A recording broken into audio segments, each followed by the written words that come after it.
तीन बहनों की लालची भाभी। करिश्मा, रेशमा और मनीषा तीन बहनें हैं। उनका एक भाई भी है, मयंक।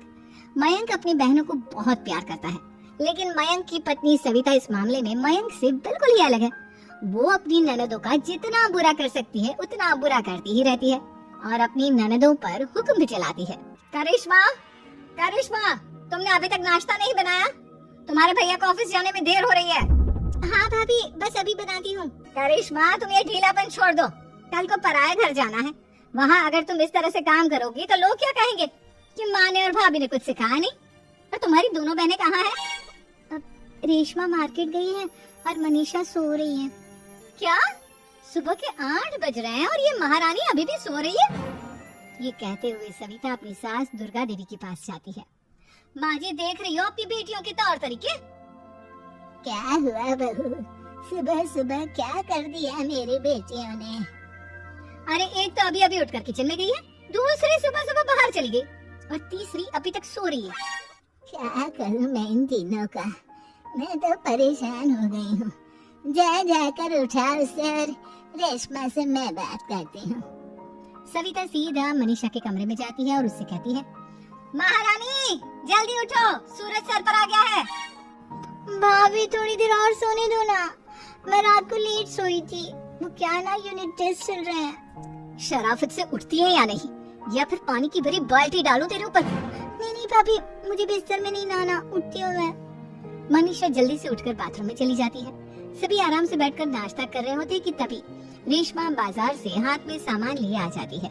रेशमा को देखते ही सविता उस पर बरस पड़ती है। लो, आ गई महारानी। ऐसा भी क्या सामान लाना था जो सुबह आंख मलते ही बाजार की तरफ रवाना हो गई? भाभी, कल आप ही तो चीख रही थी कि घर का सारा सामान मुझे ही लाना पड़ता है, घर में किसी को भी किसी काम से कोई लेना देना नहीं है। अब मैं बाजार जाकर सामान ले आई तो आपको इस बात से भी तकलीफ हो रही है? देख रही हो माँ जी, अपनी बेटी की जुबान कैंची से भी तेज चलती है। और मयंक, आप तो कुछ कहेंगे नहीं अपनी लाडली बहन को। रेशमा, अपनी भाभी से ऐसे बात नहीं करते। चलो माफी मांगो। भैया, मैं क्यों माफी मांगू?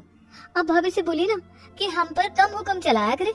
हम इस घर की बेटियां हैं और आपकी पत्नी की ननद है, नौकरानी नहीं। लो कर लो बात। इनकी भलाई के लिए कुछ भी बोलो तो इन्हें बुरा लग जाता है। इस घर में यही इज्जत है मेरी। देख लो माँ जी, आपकी बेटी किस लहजे में मुझसे बात कर रही है। सविता वहाँ से चली जाती है। मयंक को बहुत गुस्सा आता है, वो भी वहाँ से चला जाता है। फिर करिश्मा रेशमा को समझाती है, रेशमा, तुम्हें भाभी से माफी मांग लेनी चाहिए थी ना। लेकिन दीदी, मैंने कुछ किया ही नहीं, तो मैं माफी क्यों मांगू? हाँ करिश्मा दीदी, रेशमा दीदी जैसे ही घर में आई भाभी ही उन पर चिल्ला रही थी। हाँ, मैं मानती हूँ कि गलती भाभी की थी। मैं तो इसलिए बोल रही हूँ कि भाभी ने माँ को तो पूरी तरह अपने वश में कर लिया है। वो हमारी बात सुनती ही नहीं। मयंक भैया हमारे लिए हमेशा खड़े रहते हैं, इसलिए उनकी बात का मान तो तुम्हें रखना चाहिए था ना। कोई फायदा नहीं दीदी, कुछ दिनों की बात और है, भाभी उन्हें भी हमारे खिलाफ भड़का देंगी। फिर वो भी माँ की तरह हमारी किसी बात का विश्वास नहीं करेंगे।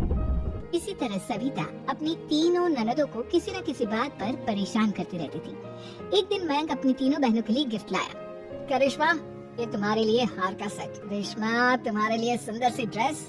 और मनीषा, तुम्हें किताबें पसंद है ना, तुम्हारे लिए किताबें लाया हूँ। थैंक यू भैया, थैंक यू भैया, थैंक यू भैया। करिश्मा, तुम्हारा नेकलेस कितना सुंदर है, ये भैया कहाँ से ले आए होंगे? मैंने भैया को 3 दिन पहले फोन पर ये डिजाइन दिखाया था और आज भैया ये ले आए। सविता तो अपनी ननदों की गिफ्ट्स देखकर जल गई और करिश्मा का नेकलेस तो उसे भी बहुत पसंद आया था। अपनी बहनों के लिए कितना अच्छा नेकलेस लेकर आए हैं, मुझे कभी कोई गिफ्ट नहीं दिया। मैं आज ही ये हार चुरा लूंगी। रात में सविता करिश्मा का हार चुरा लेती है और इसी तरह उसे अपनी ननदों की जो भी चीज अच्छी लगती वो उसे मांगती नहीं, बल्कि रात के अंधेरे में चुरा लेती। इसी तरह दिन बीतते गए और सविता ने मयंक के दिल में भी उसकी बहनों के लिए नफरत पैदा कर दी। एक दिन मयंक ने करिश्मा और रेशमा के लिए रिश्ता देखा और ये बात उसने घर में सबको बताई। माँ, करिश्मा और रेशमा के लिए बहुत अच्छा रिश्ता आया है, वो लोग कल इन्हें देखने आ रहे हैं। आप और सविता मिलकर सारी तैयारी कर लेना। ये सुनकर करिश्मा और रेशमा खुश हो जाती हैं, लेकिन सविता सोचती है, अगर इन दोनों बहनों की शादी हो गई तो घर और बाहर का काम कौन करेगा? मनीषा तो एक नंबर की कामचोर है, उससे तो किसी बात की उम्मीद लगाना ही बेकार है। मुझे इस शादी को रोकना होगा। अगले दिन सभी लड़के वालों के स्वागत की तैयारी करने में लगे होते हैं। तभी मयंक अपनी बहनों से आकर कहता है, तैयार हो गई तुम दोनों? देखो, दोनों लड़के बहुत अच्छे हैं, मैं कोई कसर नहीं छोड़ना चाहता।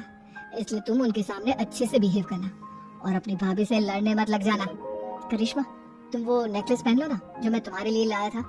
भैया मैं बहुत देर से वो नेकलेस ढूंढ रही हूँ लेकिन मुझे मिल ही नहीं रहा। क्या तुमने नेकलेस खो दिया? तुम्हें पता भी है वो कितना महंगा था? तुम कोई काम ढंग से नहीं कर सकती। मयंक गुस्से में वहाँ से चला जाता है। थोड़ी देर बाद लड़के वाले भी आ जाते हैं। वो दोनों बहनों को पसंद कर लेते हैं और रिश्ता पक्का हो जाता है। लेकिन सविता के दिमाग में तो कुछ और ही खिचड़ी पक रही थी। वो पंडित जी के पास करिश्मा की कुंडली लेकर जाती है और उन्हें पैसे देकर करिश्मा की कुंडली बदलवा देती है। जब लड़के वालों के पास करिश्मा की कुंडली जाती है तो वो दुर्गा को फोन करते हैं। बहन जी, हमने करिश्मा की कुंडली अपने पंडित जी को दिखाई थी। आपकी बेटी की कुंडली नहीं बल्कि दोषों का पिटारा है।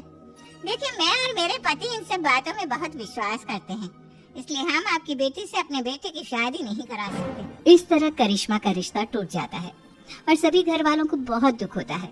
अब कविता सोचती है, चलो करिश्मा का तो रिश्ता टूट गया, अब रेशमा का भी रिश्ता तोड़ना है। क्या करूं?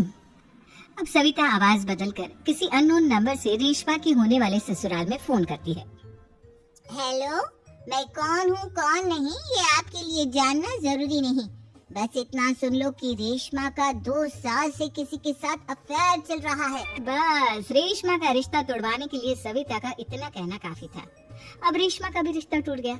मयंक और दुर्गा देवी ने रेशमा को खूब खरी खोटी सुनाई और उससे बार बार उस लड़के के बारे में पूछने लगी।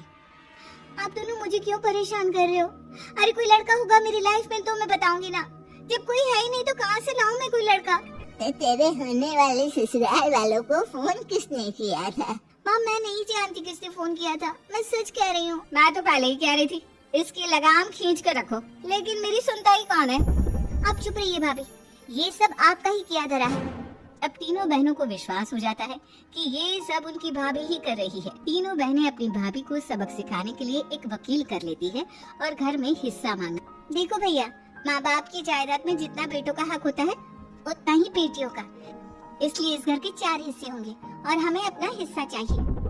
मैंने तुम्हारे लिए क्या क्या नहीं किया और तुम इस घर में हिस्सा मांग रही हो? भैया, आप और माँ हम बहनों की कोई बात नहीं सुनते हो और भाभी हमारी शादी नहीं होने देगी क्योंकि उन्हें लगता है कि आप हमारी शादी में ज्यादा पैसा लगाओगे और उन्हें हम जैसी फ्री की नौकरानी कहाँ मिलेगी। तो हम भाभी के साथ तो रह नहीं सकते, हम बहनों को अपना हिस्सा चाहिए। अरे तुम्हें शर्म आनी चाहिए अपनी भाभी पर ऐसा इल्जाम लगाते हुए। वो तुम्हारे बारे में कितना सोचती है। हाँ माँ, भाभी हमारे बारे में बहुत सोचती है। दिन रात बस यही सोचती रहती है कि किस तरह से अपनी तीनों ननदों को परेशान करूं और कभी मुझे पढ़ने भी नहीं देती। दोनों बहनों का रिश्ता भी तो इन्होंने ही तोड़वाया है और रात में हमारे कमरे में आकर हमारी चीजें भी चुराती हैं। इसी तरह सविता की तीनों ननदें अपनी बात पर अड़ी रही। अब कोर्ट में तारीख भी शुरू हो गई। जब सविता को लगा कि उसकी तीनों ननद इतनी आसानी से नहीं मानने वाली, तो उसने अपने पति और सास को सारी सच्चाई बता दी और अपनी तीनों ननद से माफी मांगी। मयंक और दुर्गा को भी अपनी गलती का एहसास हो गया।